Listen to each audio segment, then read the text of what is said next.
Qu'est-ce que la mélasse? La mélasse est un sous-produit de l'industrie sucrière. Dans la production de certains granulés, grâce à ses propriétés liantes et lubrifiantes, la mélasse contribue à augmenter le rendement des machines presse à granulés. Par ailleurs, la mélasse qui enrobe les flocons, les fibres, etc. dans les aliments floconnés contribue aussi à une agglomération des poussières de la chaîne de production. D'un point de vue sanitaire, ce n'est pas l'idéal. La mélasse, de par son goût sucré, permet de masquer le goût des matières premières de mauvaise qualité ou inappétantes. La très forte appétence de la mélasse ne devrait pas être un prétexte pour faire consommer à son cheval des matières premières de mauvaise qualité. Quelles conséquences pour l'organisme du cheval?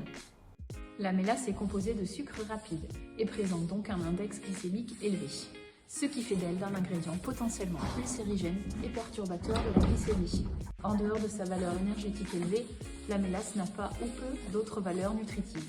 Si la majorité des chevaux ne rencontrent jamais de problème physiologique lié à l'ingestion de la mélasse, ce n'est pas le cas pour tous les chevaux. À l'élevage, il a été montré que des juments donnant naissance à des poulains avec de l'OCD sont statistiquement celles qui ont présenté, en fin de gestation, des décharges d'insuline élevées après les repas, ce qui se produit après l'ingestion d'un repas à fort index glycémique. Puis, des études ont montré que des jeunes chevaux qui consommaient des aliments mélassés auraient plus de risques de développer des affections orthopédiques. Pour des chevaux qui souffrent de perturbations métaboliques telles que le syndrome métabolique équin ou le syndrome de Cushing, il est essentiel d'éviter de distribuer des aliments à index glycémique élevé, ce qui aggraverait l'hyperinsulinémie et donc l'état de santé des chevaux qui présentent une insulinorésistance. Par ailleurs, l'obésité ou la tendance à l'embonpoint chez les chevaux de tout âge et dans de nombreuses disciplines est de plus en plus fréquente. Et il est clair que la consommation de produits mélassés n'est pas appropriée.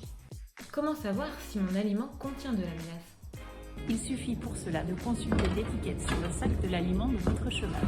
Les ingrédients y sont cités par taux d'incorporation décroissant, donc du plus important au moins important. Et pour finir, les aliments reverdis ne contiennent pas de mélasse et sont composés avec les meilleurs ingrédients du marché, les mieux adaptés aux chevaux. Et n'oublions surtout pas que le foin est la base de l'alimentation du cheval.